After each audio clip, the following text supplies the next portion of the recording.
Hacemos el presente contacto informativo para alertar sobre la cruda realidad que viven los presos políticos en Venezuela. Durante el 2024 se ha alcanzado una cifra tope de más de 1.700 presos políticos en el país. Es la cifra más grande registrada en los últimos 25 años de esta llamada revolución bolivariana. Se centran mucho en las últimas detenciones, las practicadas luego del 28 de julio, cuando se produjo el fraude electoral. Pero muchas veces se olvida la realidad de los presos políticos que tienen años en estos recintos, adicionalmente recibiendo todo tipo de torturas. Es por ello que le doy la bienvenida a la abogada de muchos de esos presos políticos, Teresly Malavé, quien además es directora de la organización no gubernamental Justicia y Proceso Venezuela. Muchísimas gracias, doctora Malavé, por estar aquí. Muchísimas gracias a ti, muy agradecida por este espacio. Sí, quería en principio que nos dibujaras cuántos, sobre todo el tema de las mujeres que siguen en prisión, que, bueno, todos sus derechos se encuentran coartados, adicionalmente sufren otro tipo de vejaciones. ¿Cuántas mujeres antes del 28 de julio permanecen detenidas por razones políticas? Sí, bueno, antes de abordar el tema específico de las mujeres, quería hacer una reflexión respecto a las cifras de presos políticos. ¿Por qué? Porque ha sido el mismo gobierno que ha dicho que tiene 2.229 personas detenidas. Luego, para noviembre, el 19 de noviembre exactamente, el fiscal general solicitó la revisión de las medidas de 225 personas. ¿Qué implica esa revisión de medidas? Que siguen sometidos a estos procesos injustos, gente que tiene que presentarse a un tribunal, pero que además fue trasladada de su localidad, del estado donde vivía, y presentarse en un tribunal en Caracas, que es a la orden de quién, del cual ellos están detenidos. O sea, además que tienen, esta gente es súper humilde y el problema de transporte es gravísimo, de manera tal que siguen atados a este procedimiento. Pero simultáneamente, Gabriela, cuando se les da la libertad a varios de ellos, en el mismo momento se procede a la detención de otros que nosotros conozcamos. Entonces, hasta el momento, decir una cifra exacta, lo que hemos hecho las organizaciones de derechos humanos, que manejamos cifras, es decir, las que nosotros pudimos haber verificado. Una experiencia personal, vivida en el propio tribunal. Yo soy defensora de Yosida Vanegas, que es la mamá de Juan Carlos Monasterio. Y cuando la trasladaron al tribunal, la trasladan con 11 personas más. Y le pregunté, me dice, sí, yo los estoy conociendo. Yo no sabía que ellos estaban presos. Y por el caso Dron. Entonces, esas personas que nadie ve, que nadie conoce, que además están con defensores públicos, pues sencillamente no conforman la cifra de presos políticos en el país. Todos los días nos enteramos de extranjeros presos. Incluso de la cuenta que nosotros llevamos, estamos 20 personas extranjeras presos. Hasta ayer, antes de ayer, nos pudimos informar que habían 2 italianos, que no son italo-venezolanos, sino italianos, detenidos. Entonces, eso nos enteramos, pero ya ellos tenían alrededor, o tienen alrededor de 15 días presos. ¿Sabes? Es muy difícil manejar la cifra. Nosotros pensamos que hay más de 3.000 presos políticos en el país, sin ser exagerada. Por la cantidad de gente salen unos pocos, que de paso es difícil de monitorear, que unos salen y valientemente dicen, pues, y se publica su libertad, pero otros salen de manera secreta y no quieren tener contacto más nunca con el exterior por miedo a vivir lo que están viviendo. Yo no sabía, por ejemplo, del nombre de Oswald González, que murió ayer estando detenido. Entonces puede conformar una cifra, esa es otra cosa. O sea, el hablar de cifras a veces me inquieta desde el punto de vista humano, porque lo dejamos en un número y después vamos viendo las calamidades que sufren y el dolor tan grande que sufre cada uno de ellos, ¿no? En total, nosotros hemos contabilizado, bueno, ya te dije casi 3.000 es mi estimado. La verdad es que como desconocemos tanto y cómo están funcionando las cosas adentro, no podemos decir otra cosa que la cifra va en aumento y no en disminución, aunque se otorguen medidas cautelares de presentación ante los Sí, que por distintos ejemplo ellos tribunales. hicieron como unas 500 en los últimos 3 o 4 meses, que representan grandes titulares en los medios internacionales. Eso a mí me desconcierta un poco porque al final pareciera que él está liberando a esos presos políticos cuando no. Mientras los suelta con un número importante por aquí, por el otro sigue haciendo todas estas detenciones que no necesariamente son denunciadas, ¿no? Es correcto. Y que muchísima gente no tiene acceso a los medios de comunicación para decir lo que están viviendo, a dónde han ido, que, mira, gente de barriecitos así, de pueblitos que nosotros venimos conociendo a estas alturas y ya han transcurrido desde el 28 de julio y 29 para acá muchísimo tiempo. Hay una señora, por ejemplo, que me enteré fue antes de ayer. Ella era como que testigo de las mesas y no sé qué, y fue la que leyó el resultado del electoral en Ciudad Bolívar. Y me entero antes de ayer que está ella con 4 mujeres más trasladadas a la cárcel de Cumaná. Y son tan humildes que para trasladarse de Ciudad Bolívar a Cumaná les ha costado, no tienen acceso a los medios de comunicación, es sumamente difícil la situación, ¿no? Y de mujeres que les hayan dado la libertad, nosotros, porque el aumento fue de 30 que teníamos antes de los eventos postelectorales, esa cifra subió a 200 mujeres. Imagínate. Y luego le otorgaron libertad a algunas que nosotros hemos podido corroborar a duras penas porque se niegan de repente a dar información. Y eso se entiende perfectamente. Habrá que estar en esos zapatos, ¿no? En este momento tenemos contabilizadas más o menos 120 tratando de apoyarla. Lo que viven eh, estas personas detenidas postelectoral, con los eventos postelectorales, es lo mismo que vienen viviendo los presos políticos que tienen ya años tras las rejas. Nosotros habíamos contabilizado 350 presos políticos que tienen ya años tras las rejas. ¿Qué es lo que está pasando con ellos? Bueno, omisión del derecho a la salud, no se les traslada. Y eso se refleja, por ejemplo, en Oswald González. Se enfermó, no lo trasladaron, mira lo que ocurrió. Se traduce en que los juicios se están haciendo rapidísimo, las condenas son brutales, son a 30 años. Unas condenas que además ejercemos recursos de apelación y las cortes sencillamente confirman lo mismo. Anunciamos casación y el Tribunal Supremo ni revisa, sino que esa sentencia queda finalmente confirmada. Entonces, eso va corriendo detrás de esto que nos tiene de verdad preocupados, atormentados, que son las violaciones a los derechos humanos más visibles en este momento.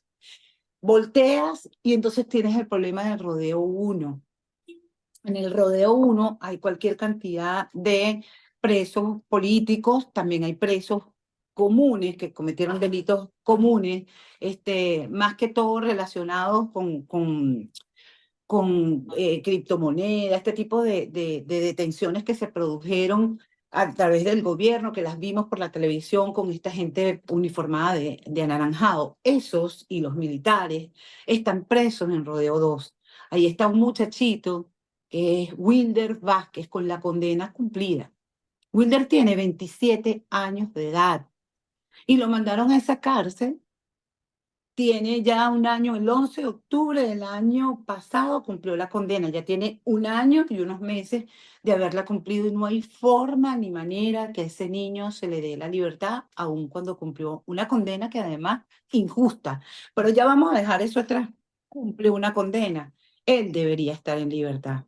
Me cuentan y lo que hemos documentado de los casos de los presos políticos que están en Rodeo uno es que los familiares para entrar, y eso se ha denunciado masivamente, los entran y encapuchados, ellos no saben, los funcionarios que lo están dirigiendo al sitio donde deben ir, algunos dicen que cuentan 120 pasos, que no, eso no lo pueden ver, el sitio por donde los transita, pero tampoco le ven a la cara a los funcionarios.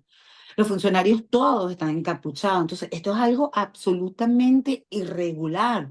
Y lo mismo denuncian los abogados. Los abogados también, cuando los van a visitar, están encapuchados.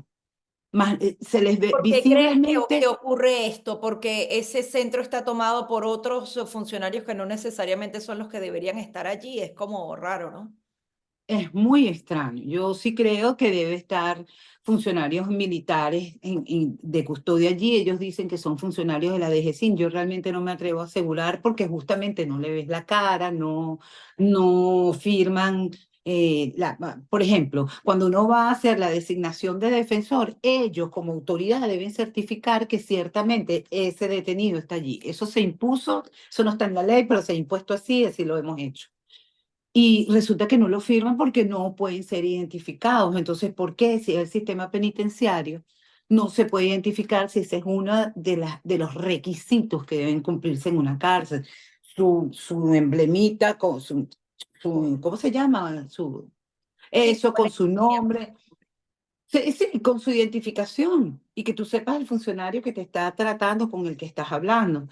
Recientemente empezaron a gritar auxilio, asesino, libertad. Bueno, no han podido saber los familiares hasta esta mañana qué es lo que sucedió o qué está sucediendo allá adentro.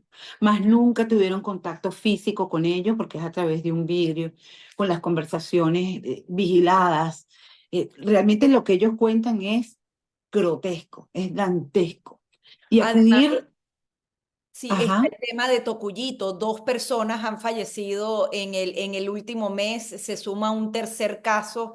Eran 2 hombres jóvenes de 41 y 43 años. Uno al parecer tenía dolencias abdominales, tenía depresión. El otro no se le conoce mal, no tenía enfermedad alguna.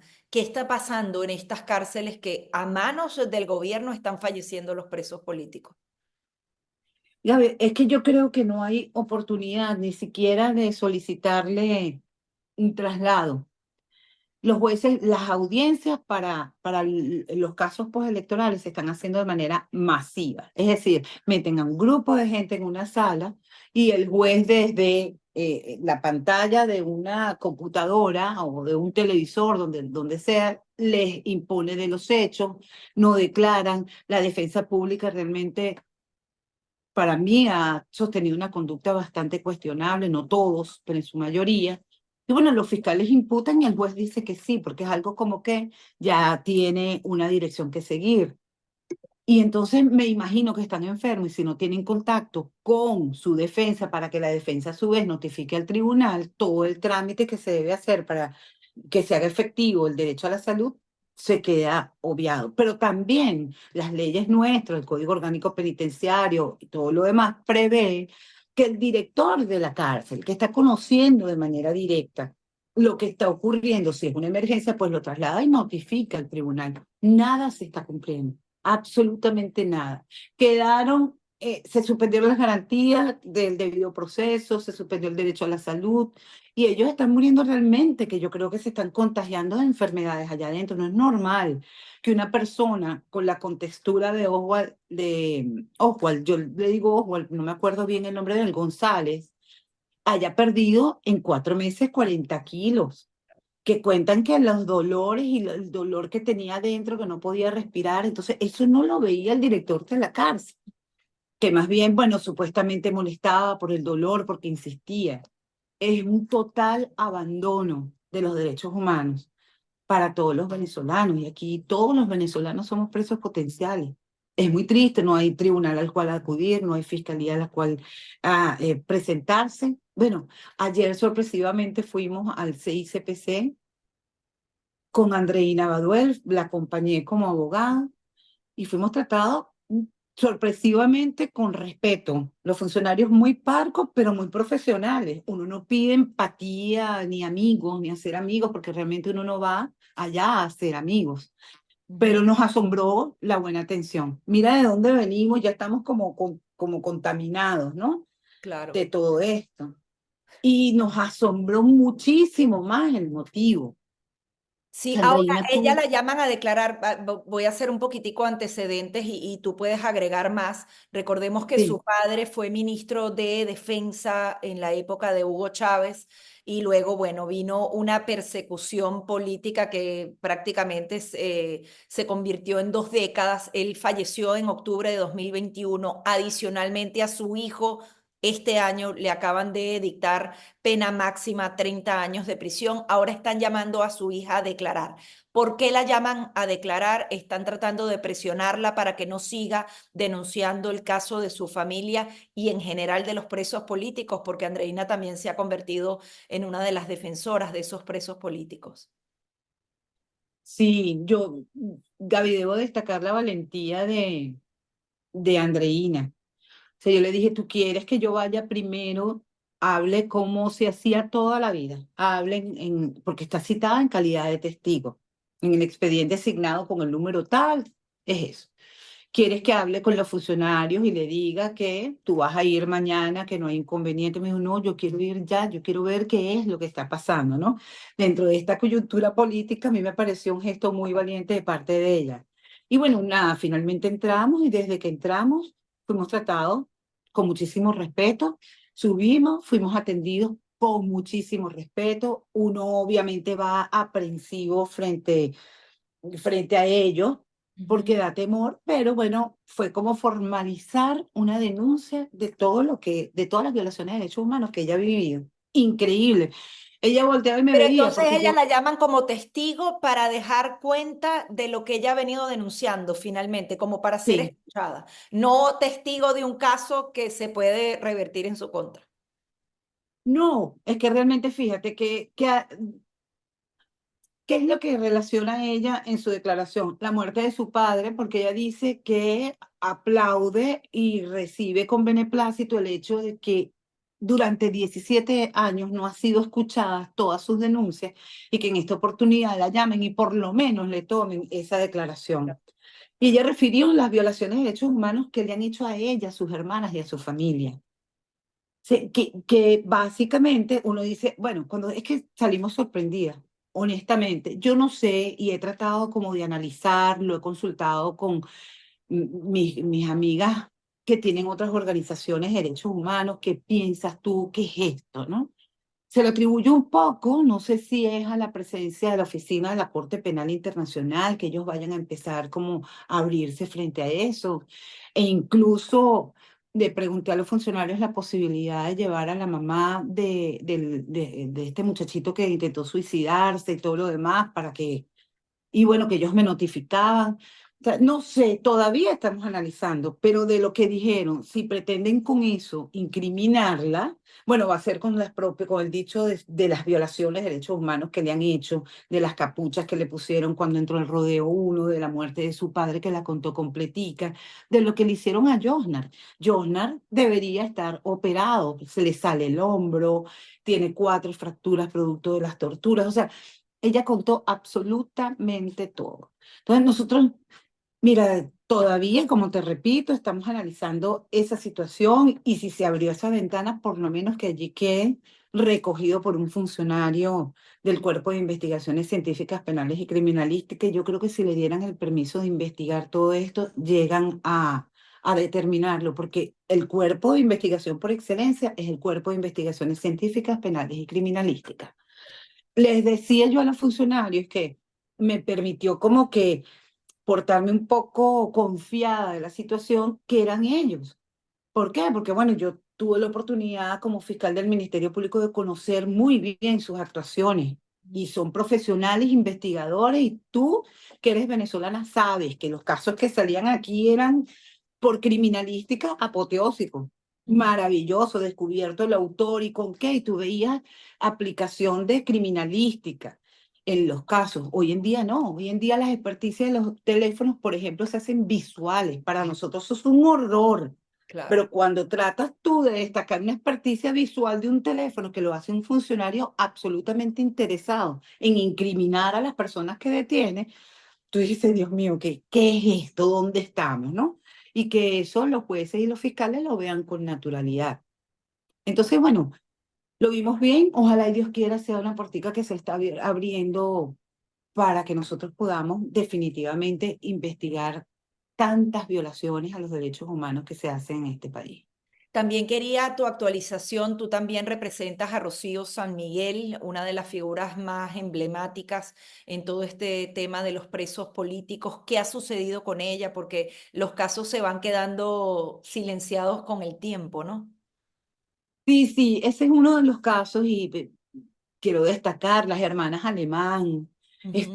Dinora, Carla, Karen, Samaira, Ángel Espósito, todos se han quedado silenciados y es una gran preocupación para todos porque el tiempo pasa y ellos se van deteriorando aún más.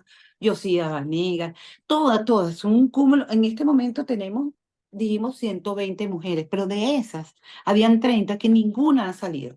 Desde el año 2017 que no se otorga una libertad a una mujer Imagínate. solamente en el contexto postelectoral que aplaudo de pie una y mil veces, lo quiero repetir, pues no quiero que se establezcan diferencias entre antes y después con reservas, no, estamos muy felices porque todas deberían estar en libertad, no estas que han salido, sino ellas también. Por ejemplo, el caso de Rocío. Rocío sufre de laberintitis. Al ingresar al SEBIN, tuvimos conocimiento que cuando le hicieron su examen, ella lo advirtió, tiene unas crisis, ella usa aparato en un oído y tiene unas crisis de mareo.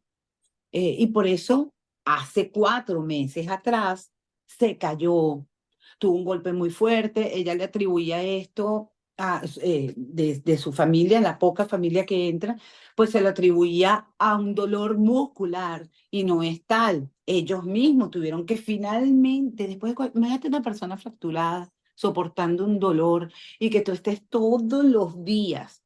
Me duele, para que finalmente, después de 4 meses, seas llevada a un médico.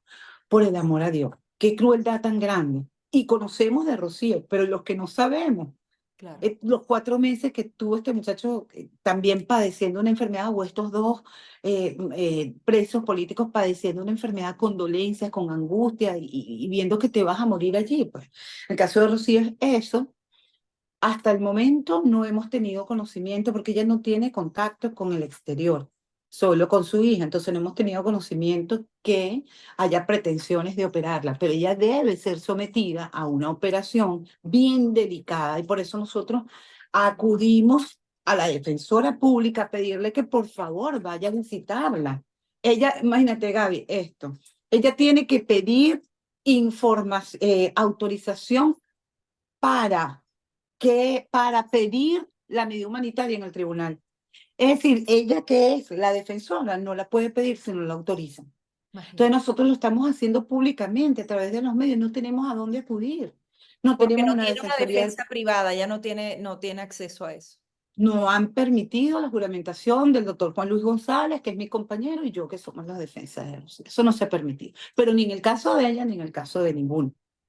Por eso te digo que las garantías del debido proceso están suspendidas. Pues definitivamente, si no puedes tener defensa, no puedes tener acceso al expediente, no puedes designar a tu abogado privado, no puedes revisar la causa, no puedes presentar pruebas, no te puedes defender, entonces está sometido a lo que ellos digan. Es que si se permitiera al menos ofrecerle, permitieran a la defensa pública al menos ofrecer las pruebas, bueno, no están allí, no estuvieran presos. Esas son las condiciones que tenemos. Hay casos que claman a Dios, el caso de la familia Alemán. Richard Alemán era un teniente de la Guardia Nacional con sueños de libertad, con grupo de WhatsApp, que aquí no se puede estar en un grupo de WhatsApp. Y bueno, definitivamente lo van a meter preso, lo vinculan al caso Gedeón, pero supuestamente iban a buscar unas armas a Puerta Morocho. Llegaron a su casa, no la encontraron y se llevaron a las dos hermanas para hacer el cuento corto, sin hacer referencia a las circunstancias que se produjeron allí en esa casa. Se llevaron a las dos hermanas, una de las cuales es enfermera, como se iban a llevar al papá, ella dijo, no, llévenme a mí. Es preferible que esté yo, mi papá, yo lo atiendo, yo soy enfermera, se les va a morir. Como en efecto murió Gaby. Murió al año de estar ellas presas, toda la familia, y se llevan al esposo de una de ellas que estaba durmiendo en su casa normal. Estas tres personas, las dos mujeres, Andreina y Yolimar Alemán, después que muere el papá y que tienen un año y medio presas en la DGCIN, les dan una medida cautelar de presentación frente al clamor de todos los medios de comunicación, de las organizaciones de derechos humanos que tratamos de hacer milagros con su caso, que es tan triste. Y bueno, el día que correspondió dictar la sentencia en el caso Gedeón, las condenan estando en libertad a 30 años, se las llevan presas de la sala de juicio y hoy en día siguen detenidas. Delitos que cometieron, según el Ministerio Público, ellas y que cosieron unos brazaletes para identificar a la Operación Gedeón y no aparecen los brazaletes. No hay brazaletes, no, nadie los ha No había visto, ni una ni el evidencia. ministro. Una cosa increíble, la defensa pública en aquel momento pedía, por favor, enseñen los brazaletes. Y un supuesto video que ellas iban a grabar diciendo el éxito de la operación. No hay video. Eso a gritos se pidió. Entonces, bueno, ¿cómo justifican ellos la condena a 30 años para Andreina y Yolimar Alemán? Y para el esposo de Yolimar, que nada tiene que ver, ni cuentos te tengo de él. Es ¿Y cuál un, es tu eso, llamado, Teresli? Lo que pasa es que, bueno, a las autoridades que están haciendo esto mismo, en qué crees? ¿La Corte Penal? ¿Qué puede pasar para proteger y liberar a todos esos presos políticos? yo realmente en la Corte Penal es poco lo que puede hacer y la urgencia es tan grande en este país que ya les llamo a ellos a la sindéresis. Hay oportunidades. El presidente Nicolás Maduro le puede dar el indulto a todos los presos, no solamente pues electoral, los preelectorales, que ahí entra Dinora y entran muchas mujeres, y de los presos políticos que ya lo están. Cuando la gente, un indulto es un perdón, y la gente en la calle, y le preguntas entonces a ellos que están sufriendo estas calamidades en la cárcel, te dicen, no me importa con lo que yo me vaya. Hasta el destierro lo han propuesto. No me importa si me quitan mis papeles y hay antecedentes de eso. Loren Salé lo sacaron de aquí y le quitaron sus papeles. O sea, él no tiene documentos venezolanos, él es ya ciudadano español. Y no hay límites, porque él no era de descendencia española, nada, al contrario, era de descendencia siria. Y el embajador de España para el momento se metió el expediente de Loren debajo del brazo y logró, junto con nosotros como abogados y su madre, que fue lo más importante en ese periplo, que se lo llevaran a España. Ellos lo que quieren es libertad. Una amnistía. Si ellos quieren, bueno, ¿cómo aprueban las leyes en 2 días? Aquí se aprueban las leyes en 2 días. Bueno, una amnistía que se apruebe inmediatamente para que se le dé a todos. Eso sí tardaría un poquito más que el indulto, pero se puede dar. Y lo otro es darle libertad a todos, que igualmente una persona en Venezuela puede estar sometido a juicio estando en libertad. Que acudan a su juicio en libertad ya. Que le diga a los jueces, mire, revísele la medida y otórguele la libertad. Y a ver si tenemos un poquito de oxígeno, un poquito de tranquilidad en este año, porque ha sido sumamente duro, sumamente doloroso lo que nosotros estamos viviendo. Eso es lo que yo le pediría. Muchísimas gracias por todas estas informaciones tan graves, ¿no? Que tienen que atravesar estos presos políticos venezolanos. Gracias a ti por esta grandísima oportunidad. Un Son fuerte abrazo. declaraciones de Teresli Malabé, quien es directora de Justicia y Proceso Venezuela, además defensora de cientos de presos políticos a lo largo de su carrera profesional.